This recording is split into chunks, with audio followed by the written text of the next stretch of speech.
په کوهاټ کې د تیلو او ګیسو لویه زیرمه موندل شوې ده چې دا د پاکستان لپاره یو مهمه او خوشحالونکې خبره بلل کیږي. د OGDCL په وینا دا زیرمه د نشپه بلاک په سیمه کې د بازګي X1 په نوم چا کې موندل شوې ده.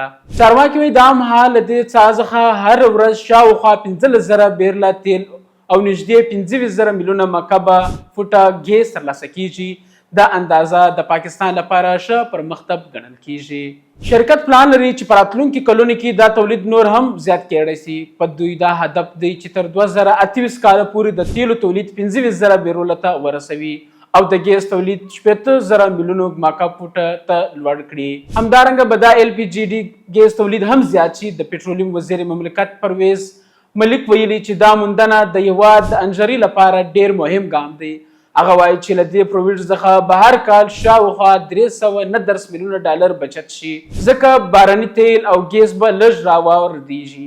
نوموړي دا هم ویلي چې که دا ډول نورې موندنې هم وشي نو پاکستان به ورو ورو په خپلو وسایلو بسیا شي او د انرژۍ ستونزې به هم کمې شي. په ټوله کې دا یو ښه خبره دی خو دا هم مهمه ده چې دا پروژه په سمه توګه پر مخ ولاړه شي تر څو خلک ګټه وویني.